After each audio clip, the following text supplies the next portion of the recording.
नमस्कार, मी वैष्णवी आणि तुम्ही पाहत आहात जालना बातमीपत्र। आत्तापर्यंत जालन्यात घडलेल्या महत्त्वाच्या घडामोडींवर नजर टाकूयात। या बातमीपत्राचे प्रायोजक आहेत संजीवनी मल्टी स्पेशालिटी हॉस्पिटल, आपल्या आरोग्याची संजीवनी, the skill to heal, the speed to care. आता सविस्तर बातम्या। जालन्यात पिस्टलचा धाक दाखवून व्यापाऱ्याचं अपहरण करून 50 लाख रुपयांची खंडणी मागणारे 2 अट्टल गुन्हेगार पोलिसांनी ताब्यात घेतलेत। जालना स्थानिक गुन्हे शाखेच्या पथकानं ही कारवाई करत 2,10,000 रुपये किमतीचा मुद्देमाल आणि एक पिस्टल जप्त केली आहे। जालन्यात पिस्टलचा धाक दाखवून व्यापाऱ्याचे अपहरण करून 50 लाख रुपयांची खंडणी मागणाऱ्या 2 अट्टल गुन्हेगारांना पोलिसांनी अटक केली आहे। जालना स्थानिक गुन्हे शाखेच्या पथकानं ही कारवाई केली। या कारवाईत 2,10,000 रुपये किमतीचा मुद्देमाल आणि एक पिस्टल पोलिसांनी जप्त केली। 29 जून 2025 रोजी चंदन बन्सीलाल गोलेचा यांना 3 आरोपींनी पिस्टलचा धाक दाखवून त्यांचं अपहरण करून त्यांच्याकडून 4 लाख रुपये काढून घेतले होते। या प्रकरणी सदर बाजार पोलीस ठाण्यात गुन्हा दाखल करण्यात आला होता। गुन्ह्यानंतर आरोपी हे फरार झाले होते। या घटनेचा तपास करत असताना चंदनझिरा पोलिसांनी 2 आरोपींना अटक केली आहे।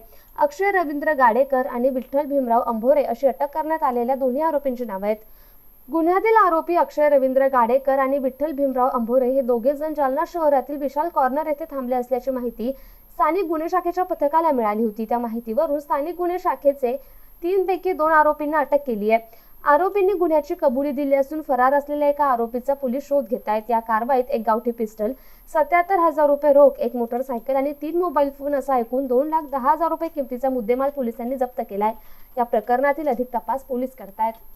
देशाचे माजी केंद्रीय मंत्री रावसाहेब दानवे यांनी टाळ आणि मृदुंगाच्या तालावर ठेका धरत फुगडी खेळली। हा व्हिडिओ सध्या सोशल मीडियावर व्हायरल होतोय। देशाचे माजी केंद्रीय मंत्री रावसाहेब दानवे यांनी आज आषाढी एकादशी निमित्त पंढरपूर येथील मंदिरात विठ्ठलाचं दर्शन घेत जालना जिल्ह्यातील वारकऱ्यांच्या राहुट्यावर भेट दिली। रावसाहेब दानवे यांनी टाळ आणि मृदुंगाच्या तालावर ठेका धरत वारकऱ्यांसोबत पावल्या खेळल्या। मतदारसंघातील वारकऱ्यांच्या भेटीनंतर त्यांनी निळोबाराय सेवा संस्थांच्या दिंडीत सहभाग घेतला। शिवसेना उभाटा गटाच्या वतीनं जिल्हा प्रमुख भास्करराव आंबेकर यांच्या नेतृत्वात आज महानगरपालिका कार्यालयामध्ये नागरी समस्या विषयावर आखे तो खोलो स्वामी हे अनोखं आंदोलन करण्यात आलं। शिवसेना उद्धव बाळासाहेब ठाकरे गटाच्या वतीने जिल्हाध्यक्ष भास्करराव आंबेकर यांच्या अध्यक्षतेखाली आज जालना महानगरपालिकेवरती नागरी समस्या विषयांवर आखे तो खोलो स्वामी हे नाव घेऊन आज अनोखं आंदोलन महापालिकेवर करण्यात आलं। जालना शहरातील जी बकाल अवस्था झाली आहे असे विविध मुद्दे, यामध्ये मास्टर कृष्णराव फुलंब्रीकर नाट्यगृह, मोकाट कुत्रे, मोकाट जनावरे, छत्रपती संभाजी उद्यान समस्या, जलतरण चालू करण्यात यावे, छत्रपती संभाजी उद्यानामधील कारंजे चालू करण्यात यावे, कचऱ्याचे ढीग साचले असून साफसफाई नसल्याने रस्ते रोडवरील विद्युत पोल हटवण्यात यावे, महात्मा फुले मार्केट लवकरात लवकर उभारण्यात यावं, यासह अनेक विषय घेऊन धडक महापालिकेवर मोर्चा काढण्यात आला होता। एवढंच नव्हे तर ह्या जेवढ्या समस्या आहेत त्या समस्यांचा एक चित्रपट तयार करून पालिकेचे आयुक्त संतोष खांडेकर यांना हे चित्र दाखवण्यात आलं। चित्रफिल्ममध्ये सर्व मुद्दे घेऊन आखे तो खोलो स्वामी याचा नारा देखील देण्यात आला। यावेळी जिल्हा प्रमुख भास्कर आंबेकर, बाबू मामा पवार, विजय पवार, बाला परदेशी, घनश्याम खाकीवाले यांच्यासह शिवसेना उभाटा गटाचे पदाधिकारी आणि कार्यकर्त्यांची मोठ्या संख्येने उपस्थिती होती। यावेळी महापालिकेचे आयुक्त संतोष खांडेकर यांना या मागण्यांचे निवेदन देऊन लवकरात लवकर सर्व प्रश्न सोडवावे। हे सर्व प्रश्न जर आपण लवकरात लवकर सोडवले तर आपला यथोचित सत्कार शिवसेनेच्या वतीने नक्कीच करण्यात येणार असल्याचे जिल्हा प्रमुख भास्कर आंबेकर यांनी सांगितलं। आणि आयुक्त यांनी देखील लवकरात लवकर या समस्यांचं निराकरण करून नागरिक समस्या सर्व दूर करू असं आश्वासन दिलं। या जालना शहरामध्ये काही प्रश्न लोकांच्या जीवन मरणाशी निगडीत झालेले आहेत, तर काही प्रश्न या शहराच्या वैभवाशी निगडीत आहेत। जसं मोकाट कुत्र्यांचा जो प्रश्न आहे, या प्रश्नांवरनं आम्ही अनेकदा आंदोलनं केली। आज जालना शहरामध्ये भवानीनगर भागामध्ये मोकाट कुत्र्यांनी हल्ला करून एका लहान बालिकेवर तिला एवढं जखमी केलं की त्याला 160 टाके पडले होते आणि तो मजूर माणूस आहे। त्याला जवळपास 1.5 लाख रुपये हे हॉस्पिटलमध्ये खर्च आला आणि गांधीनगरमध्ये तर एका बालकाचा मृत्यू झाला। म्हणजे हा लोकांच्या जीवन मरणाचा विषय झाला। मोकाट कुत्र्यांचा विषय, मोकाट जनावरं जे चौकामध्ये रस्त्यावर बसतात। आज आपण एक व्हायरल झालं एका कुठल्या तरी गावचं की 2 जनावरांनी हल्ला करून त्या गायींनी माणसंच मारून टाकली, एक माणूस मेला, त्यातला मयत झाला। असे काही विषय आहेत की तुमचे रस्त्यामध्ये असणारे पोल आहेत, या पोलला धडकून एका इसमाचा मृत्यू आपल्या जालना शहरामध्ये नूतन वसाहत विभागामध्ये झाला। मग माणसं मरायला लागले। जे छत्रपती संभाजी उद्यानाच्या बाजूचा जो मोती तलाव आहे या मोती तलावामध्ये किती लोकांचा मृत्यू झाला आहे, काही सुरक्षा नाही आहे. आणि म्हणून लोकांच्या या जीवन मरणाच्या विषयाशी संदर्भात त्यानंतर तुमचा जो दैनंदिन प्रश्न आहे त्यामध्ये मग पाण्याचा प्रश्न आहे, स्वच्छतेचा प्रश्न आहे. आज नूतन वसाहत भागामध्ये एका पाण्याच्या टाकीमध्ये एका इस्मानी आत्महत्या केली. 3 दिवस त्याचं त्या टाकीमध्ये राहिलं आणि तेच पाणी यांनी पाणी पुरवठा केला आणि लोकांनी पिलं. आज म्हणजे हे जे प्रकार आहे हे खूपच गंभीर प्रकार आहेत. त्याचबरोबर शहरातले रस्ते आहेत, मास्टर कृष्णराव फुलंब्रीकर नाट्यगृह आहे, महात्मा फुले व्यापारी संकुल आहे, त्यानंतर छत्रपती संभाजी उद्यानाचं जे बकाल रूप व्हायला लागलं आहे, तिथं कारंजे बंद झाले, तिथली ट्रेन बंद झाली. त्याचबरोबर स्वातंत्र्यवीर सावरकर जलतरण तलावाचा विषय आहे. ही जी शहराची वैभव होती ही लयाला जात आहेत आणि म्हणून तोसुद्धा विषय आम्ही घेतला आणि यावरून अनेकदा आंदोलनं केली, ते प्रशासनाच्या लक्षात येत नव्हतं. म्हणून आम्ही यावर एक चित्रफीत तयार केली आणि स्वामी म्हणजे आपण मालकाला स्वामी म्हणतो. आता हे मालकाच्या भूमिकेत गेले म्हणून यांना आम्ही ती चित्रफीत दाखवली आणि त्यांना सांगितले आता तरी डोळे उघडा, आखे तो खोलो स्वामी. स्वामी म्हणजे मालक आहेत ना तुम्ही बाबा, असं आंदोलन केलं.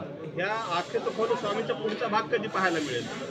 आता जर यावर काही यांनी उपाययोजना केल्या नाही तर मग दुसरा भाग येईलच, तो पार्ट 2 येईल ना तो. धन्यवाद, थँक्यू. प्राथमिक शिक्षण विभाग आणि माध्यमिक शिक्षण विभाग यांच्या संयुक्त विद्यमानं तंबाखूमुक्त आरोग्यदायी शाळा या कार्यक्रमाचं आयोजन करण्यात आलेलं होतं. या कार्यशाळेमध्ये तंबाखूबाबत जनजागृतीही करण्यात आली.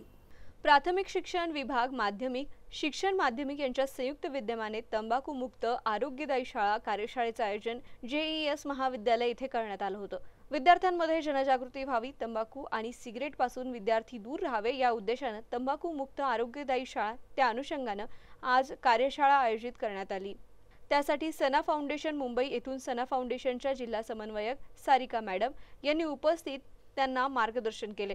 यावेळी गट समन्वयक गीता नाकाडे, गट शिक्षण अधिकारी मनोज कोल्हे, केंद्र प्रमुख मुख्याध्यापक यांची उपस्थिती होती. आपल्याकडे शिक्षणाधिकारी प्राथमिक व माध्यमिक जिल्हा परिषद जालना यांच्या संयुक्त विद्यमाने तसेच आपल्या सलाम मुंबई फाउंडेशन मुंबईहून इथे सारिका मॅडम आलेल्या आहेत, जिल्हा समन्वयक सलाम मुंबई फाउंडेशनतर्फे. तर ह्या तंबाखूमुक्त आरोग्यदायी शाळा या संदर्भात ही कार्यशाळा घेण्यात आली आणि ह्या कार्यशाळेच्या निमित्ताने सर्व आपल्या तालुक्याचे केंद्रप्रमुख, विस्तार अधिकारी, त्याचबरोबर सर्व शाळांचे मुख्याध्यापक, सर्व माध्यमांच्या शाळांचे प्रतिनिधी इथं आलेले आहेत आणि अशा संपूर्ण 550 शाळांना आपण ह्या कार्यशाळेच्या माध्यमातून तंबाखूमुक्त आरोग्यदायी शाळेचं प्रशिक्षण देण्यात येत आहे. आणि ह्या प्रशिक्षणाच्या माध्यमातून आपल्याला जे काही नवीन प्रकार ई-सिगारेट किंवा तंबाखूजन्य पदार्थांच्या विक्री संदर्भात नवीन फंडे येतात आणि त्यामुळे आपल्या शाळेतील विद्यार्थ्यांचं आरोग्य खराब होते, तर या गोष्टीला आळा बसण्यासाठी त्याचबरोबर आपण जे काही आपल्या शाळेमध्ये शैक्षणिक कार्य करतो त्यामध्ये आपल्या विद्यार्थ्यांवर अशा वाईट गोष्टींचा परिणाम होऊ नये याकरता एक शिक्षकांचं, पालकांचं प्रबोधन यासाठी कार्यशाळा आयोजित करण्यात आली होती. आणि सारिका मॅडम आणि तसंच त्यांचे सोबत आलेले सहकारी या दोघांनी खूप चांगलं सहकार्य आपल्या जिल्हा प्रशासनाला तसेच तालुका प्रशासनाला केलं आहे. आपले लाडके गट शिक्षण अधिकारी मनोज कोल्हे सर यांचे सहकार्य आणि त्यांच्या आदेशाप्रमाणे ही तालुक्याची कार्यशाळा आज संपन्न होत आहे. आणि मी स्वतः गीता नाकाडे, गट समन्वयक तालुका जालना तसेच नोडल अधिकारी तंबाखूजन्य मुक्त आरोग्यदायी शाळा बनवण्यासाठी कार्यरत आहे आणि असंच सहकार्य आपल्या 8ही तालुक्यांमधून मिळावं असं अपेक्षित आहे. 8ही तालुक्यांमध्ये आता आपल्या जिल्ह्याच्या वतीने आणि सारिका मॅडमच्या माध्यमातून ही कार्यशाळा होऊ घातली आहे. तर दिनांक 7, 8, 9, 10 असे 4ही दिवस आपल्या जालन्यातील 8ही तालुके कव्हर होणार आहेत आणि ह्या कार्यशाळेच्या माध्यमातून सर्व शिक्षक, सर्व शाळा आणि सर्व विद्यार्थी पालकांपर्यंत पोहोचण्याचा मानस आहे तो पूर्ण होईल अशी अपेक्षा व्यक्त करते. धन्यवाद. जालना शहरातील मोकाट फिरणाऱ्या कुत्र्यांचे लवकरच निर्बीजीकरण करण्यात येणार असून या चालू वर्षामध्ये जवळपास 10,000 मोकाट कुत्र्यांचे निर्बीजीकरण करणार असल्याचं टार्गेट आहे, अशी माहिती महापालिकांच्या आयुक्तांनी दिली आहे.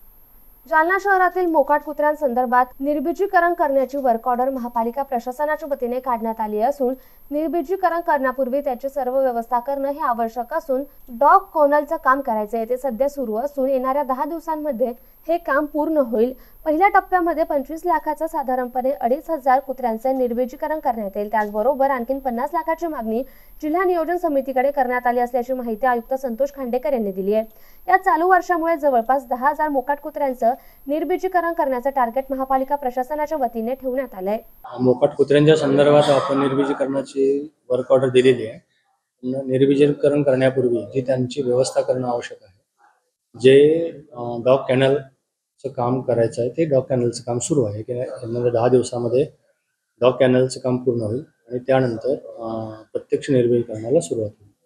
पहिल्या टप्प्यामध्ये आपण 25 लाखाचं म्हणजे साधारणपणे 2,500 कुत्र्यांचं निर्बीजीकरण करतो। त्याचबरोबर आपण 50 लाखाची मागणी जिल्हा नियोजनमध्ये केलेली आहे। माननीय जिल्हाधिकारी सरांनी त्याप्रमाणे मला मान्यता दिलेली आहे। प्रपोजल आम्ही सादर करत आहोत। आणखी 50 लाखाची निविदा बिल काळामध्ये करतोय। एकूण आपण या वर्षामध्ये 10,000 कुत्र्यांचं भटक्या कुत्र्यांचं निर्बीजीकरण करण्याचं टार्गेट ठेवलं आहे। ते आपण साधारणपणे पुढील 4-5 महिन्यामध्ये पूर्ण करू। आपल्या फायरच्या ठिकाणी आपण ती व्यवस्था केलेली आहे।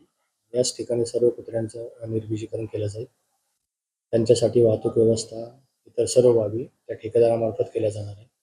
आणि कोणत्याही प्रकारे जे नॉर्म आहेत जे सुप्रीम कोर्टानं घालून दिलेत आणि जे नियम आहेत त्या नियमांचं उल्लंघन न होता, त्या नॉर्मचं उल्लंघन न होता पूर्णपणे नियमात बसून आपण ही कारवाई करतो। त्यामुळे थोडा विलंब होतोय। येणाऱ्या 10 दिवसामध्ये साधारणपणे हे काम सुरू होईल। आषाढी एकादशी निमित्त नेताजी सुभाषचंद्र बोस सेनेचे अध्यक्ष रतन लांडगे यांनी सपत्नीक आपल्या परिवारासोबत आषाढी एकादशी निमित्त श्री आनंद स्वामी महाराज पालखी मिरवणुकीचं दर्शन घेतलं। यावेळी त्यांनी भाविकांना शुभेच्छाही दिल्यात। जालना येथील प्रति पंढरपूर समजले जाणारे श्री आनंदी स्वामी महाराज यांच्या पालखी मिरवणुकीचे तसेच मंदिराचे नेताजी सुभाषचंद्र बोस सेनेचे अध्यक्ष रतन लांडगे यांनी सहपरिवार दर्शन घेतले। श्री आनंदी स्वामी महाराज यांच्या पालखी मिरवणूक सोहळ्यानिमित्त जालन्यासह पंचक्रोशीतील नागरिक मोठ्या संख्येने श्री आनंदी स्वामी यात्रेमध्ये सहभागी होतात। अनेक नागरिक हे पंढरपूर या ठिकाणी दर्शनासाठी जाऊ शकत नाही। अनेक जण प्रति पंढरपूर समजणाऱ्या श्री आनंदी स्वामी यात्रेमध्ये सहभागी होतात। नेताजी सुभाषचंद्र बोस सेनेचे अध्यक्ष रतन लांडगे यांनी देखील या प्रति पंढरपूर समजल्या जाणाऱ्या श्री आनंदी स्वामी यात्रेमध्ये जाऊन सहपरिवारासह दर्शन घेतले आणि नागरिकांसाठी सुख समृद्धीची प्रार्थना आणि याचना केली। आषाढी एकादशीच्या सर्व नागरिकांना शुभेच्छाही दिल्या। यावेळी नेताजी सुभाषचंद्र बोस सेनेचे अध्यक्ष रतन आसाराम लांडगे यांच्या पत्नी राधाताई रतन लांडगे, नेहाताई लांडगे, प्रियंका लांडगे, विष्णू लांडगे, अर्जुन लांडगे, विष्णू जाधव यांची प्रामुख्याने उपस्थिती होती। जय हिंद सर, मी नेताजी सुभाषचंद्र बोस सेवाभावी संस्थाचा संस्थापक अध्यक्ष रतन आसाराम लांडगे।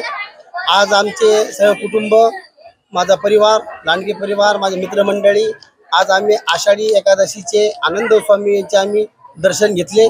दर्शन घेऊन आम्ही देवाला मागणी मागितली की सर्व जनतेला शुभकामनाए, त्यांना आनंदामध्ये राहो, त्यांचे दिवस चांगले जाओ, त्यांना यश मिळो अशी मी देवाला मागणी मागितली। आणि मागणी मागून आम्ही आनंद स्वामीचे शनी मंदिरचे इथं दर्शन केले। लांडगे परिवाराने आम्ही सगळेजणी आशीर्वाद मागितला। आज देवाला प्रार्थना केली। रिपब्लिकन सेनेचे राष्ट्रीय अध्यक्ष आनंदराज आंबेडकर यांनी शनिवारी 5 जुलै रोजी जालना शहरामध्ये आले असता त्यांनी जालना शहरातील शासकीय विश्रामगृहामध्ये आंबेडकरी कार्यकर्त्यांसमवेत येणाऱ्या आगामी स्थानिक स्वराज्य संस्थेच्या निवडणुकीसंदर्भात त्याचबरोबर पक्ष बांधणी या संदर्भात जिल्ह्यातील पदाधिकाऱ्यांची बैठक घेऊन रिपब्लिकन सेनेचे ध्येय काय आहे या संदर्भात सविस्तर मार्गदर्शन केले। यावेळी जिल्हा प्रभारी डॉक्टर सुशील सूर्यवंशी यांच्यासह पदाधिकारी आणि कार्यकर्त्यांची उपस्थिती होती। आंबेडकरी चळवळीतील कार्यकर्त्यांना आता मोटिवेट करत सत्तेमध्ये पाठवायचे आहे। रिपब्लिकन सेनेचे ध्येय आहे की आंबेडकरी चळवळीतील कार्यकर्त्यांना आता सत्तेमध्ये पाठवणं आणि त्यासाठी प्रत्येक जिल्ह्यामध्ये आढावा बैठक घेण्यात येणार असून कार्यकर्त्यांना मार्गदर्शन करीत एक प्रकारे बळ देण्याचं काम केलं जात आहे। आता कार्यकर्त्यांनी इतरांचे वाहक न होता आता कार्यकर्त्यांनी स्वतः सत्तेमध्ये यायचं आहे। त्यासाठी आंबेडकरी कार्यकर्त्यांनी झटून कामाला लागून रिपब्लिकन सेनेच्या झेंड्याखाली एकत्र येऊन तन मन आणि धनाने एकत्र येऊन काम करण्याचं आवाहन या आढावा बैठकीदरम्यान सरसेनानी आनंदराज आंबेडकर यांनी केले। ही आढावा बैठक संपन्न झाल्यानंतर सरसेनानी आनंदराज आंबेडकर यांच्या प्रमुख उपस्थितीमध्ये अनेक आंबेडकरी कार्यकर्ते आणि महिला भगिनींनी रिपब्लिकन सेना या पक्षामध्ये जाहीर पक्षप्रवेश केला।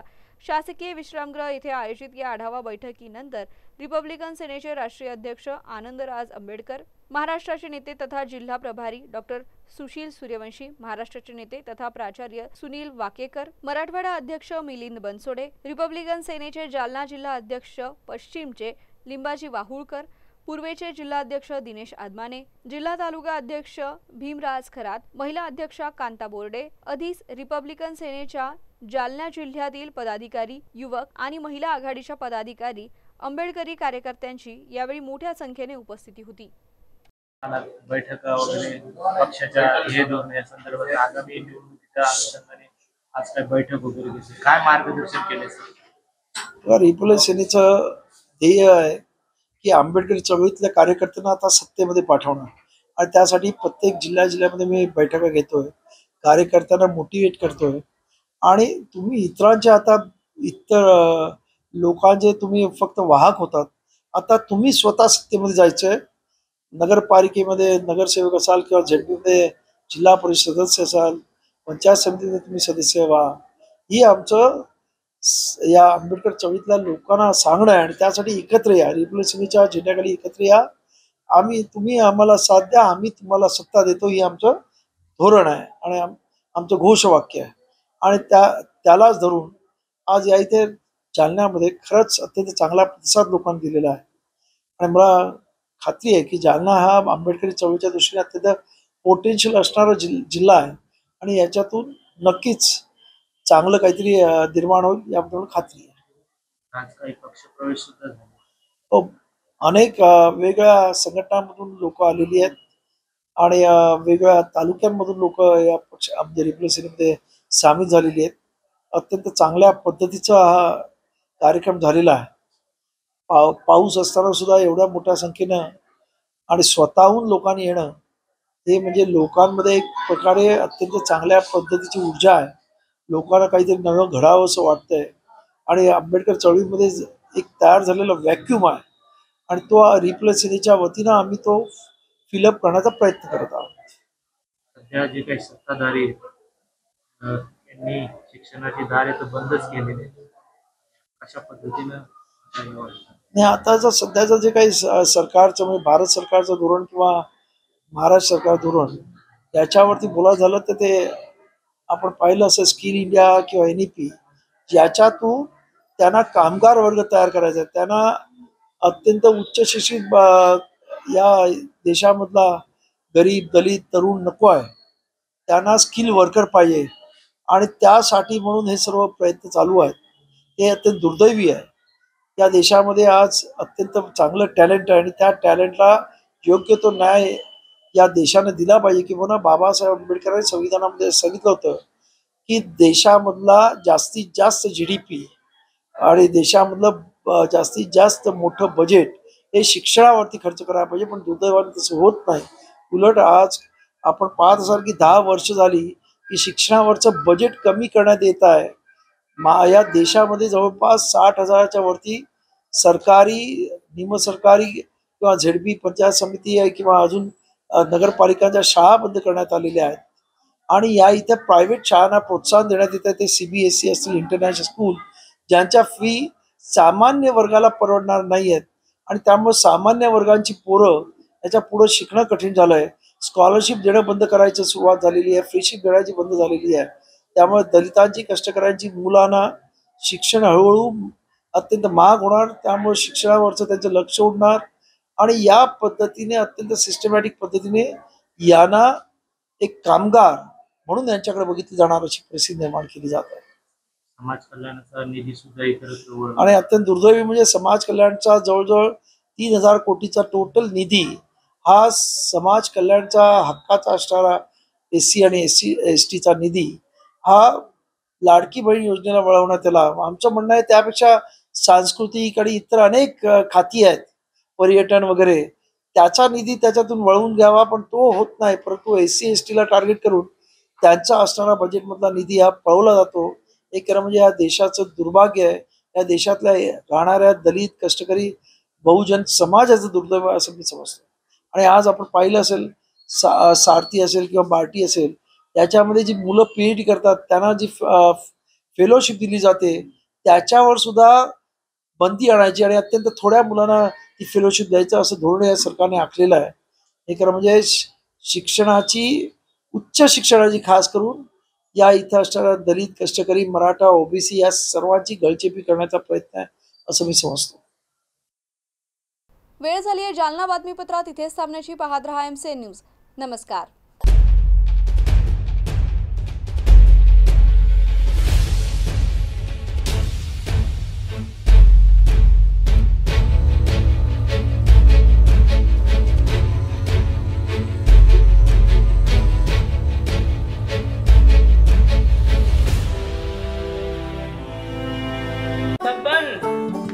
आपको कलेक्टर साहिबा के हाथों से इनामी घर मिल रहा है.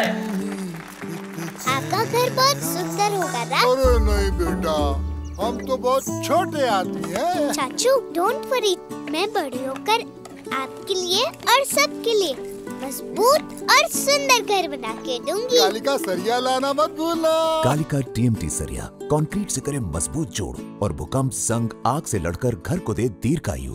कालिका सरिया मैं भूली नहीं. बेटिया आप कलेक्टर. कालिका TMT, फैसला जो मजबूत हो. संजीवनी मल्टी स्पेशालिटी हॉस्पिटल, ऋषि पार्क, अंबर चौफुली, जालना.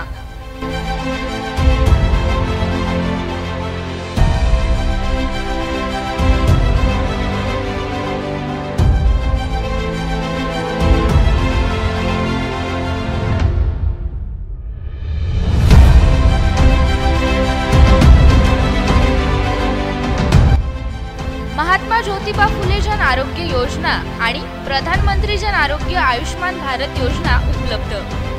मेडिसिन विभाग, बालरोग विभाग, स्त्रीरोग विभाग, अस्थिरोग विभाग, सर्जरी विभाग, नाक कान घसा विभाग आणि पॅथॉलॉजी विभागात काम करणारी तज्ञ डॉक्टरांची टीम. उपलब्ध सुविधा ICU, NICU. जालना शहरातील अद्ययावत Ultima of 100 with stent boost cath lab.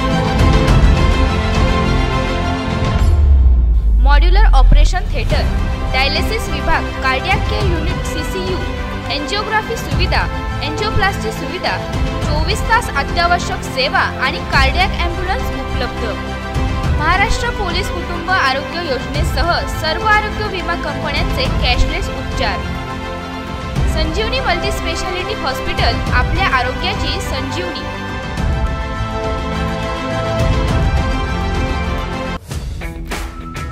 Kothari international dream school, CBSE pattern. शैक्षणिक वर्ष 2025-26 साठी प्रवेश देणे सुरू. शैक्षणिक वर्षासाठी LKG ते 9वी पर्यंत ऍडमिशन सुरू. आमचे वैशिष्ट्य, जालना शहरातील पहिली हायटेक वायफाय कॅम्पस असलेली इंग्लिश शाळा. डिजिटल क्लासरूम आणि iPad सुविधा उपलब्ध. वातानुकूलित क्लासरूम, बस सुविधा देखील उपलब्ध. क्षेत्र भेट आणि गेस्ट लेक्चर. विद्यार्थ्यांचा सर्वांगीण विकास. NCERTच्या धर्तीवर CBSE पॅटर्नची सुविधा उपलब्ध. अनुभवी शिक्षक वृंद, प्रशस्त क्लासरूम आणि प्रशस्त मैदान. रोबोटिक्स आणि कोडिंग यासह अनेक सुविधा विद्यार्थ्यांसाठी उपलब्ध. आपल्या मुलाच्या उज्ज्वल भविष्यासाठी एकदा अवश्य भेट द्या.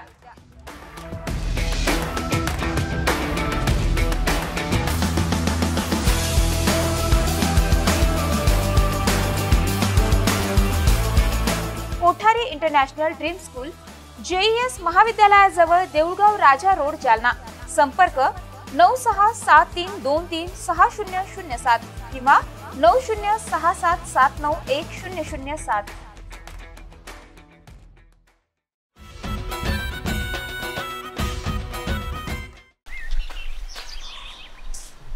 दादा, हे बेस्ट कॉलेज आहे. पण आम्ही तर आजोबांच्या काळापासून एकाच कॉलेजमध्ये शिकतो. पण दादा, या कॉलेजमध्ये ऑलराऊंड डेव्हलपमेंट होते. बाबा, त्या लंडनच्या कंपनीला नकार कळवला बरं का मी. आणि तुझ्या आर्चरीचं काय झालं? बाबा, पुढच्या महिन्यात तुमचा मुलगा नॅशनल खेळणार आहे. पण तुमचं नेमकं कॉलेज कोणतं?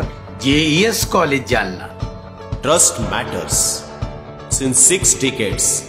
JES college Jalna.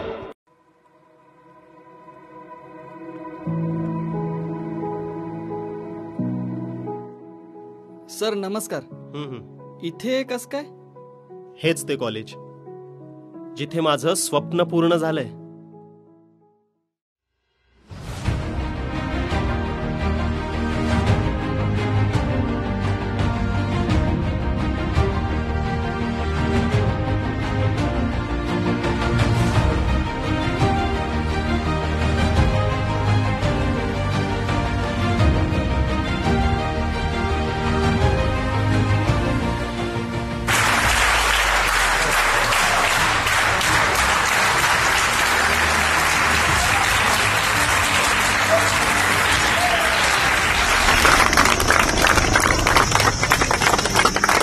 Every structure and every activity of JES College leads to an all-round development of students. An esteemed heritage of institutions in Jalna offers education for classes 11th and 12th with arts, science, commerce and MCVC with special emphasis on bifocal courses. Additionally, institution also provide UG program in BA, BSc, BCom and BCA as well. PG program in MA, MSc and MCom align with NEP 2020. It's a legacy of excellence and bright career.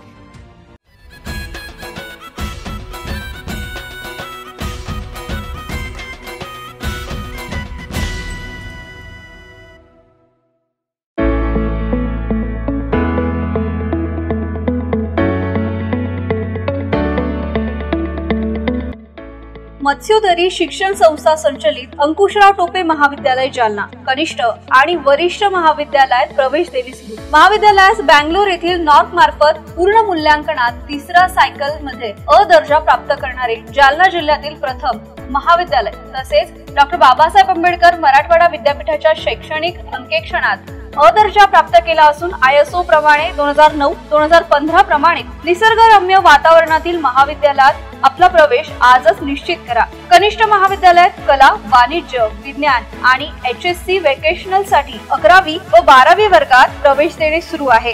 विज्ञान शाखेसाठी crop science, electronic विषयांची विशेष उपलब्धता. 11वी आणि 12वी साठी व्यवसायाभिमुख courses accounting, financial and office management, marketing and retail management, logistic material management यासाठी विशेष प्रवेश देणे सुरू.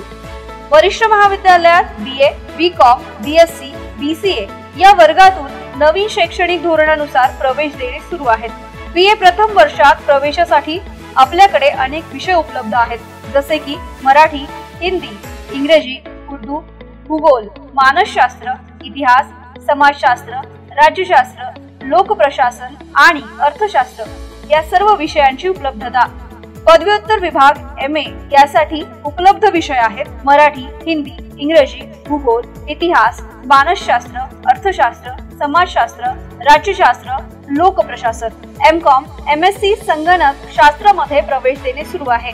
PhD साठी उपलब्ध संशोधन केंद्र, संशोधन विषय इंग्रजी, भूगोल, मानसशास्त्र, इतिहास, समाजशास्त्र, मराठी, हिंदी, वाणिज्य, लोकप्रशासन, अर्थशास्त्र.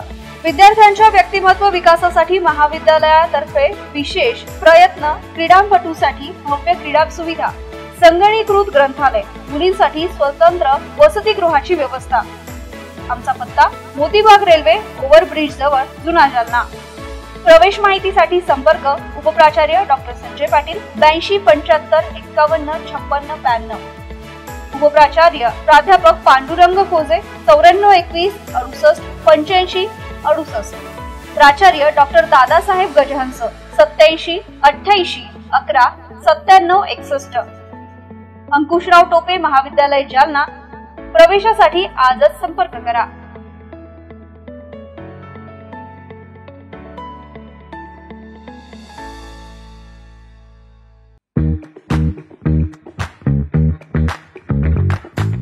Siddhivinayak security system, fire alarm सिस्टीमचे जालन्यातले सगळ्यात मोठे showroom, biometric advance system, smart LED TV, CCTV cameras, computer, printer आणि ॲक्सेसरीज.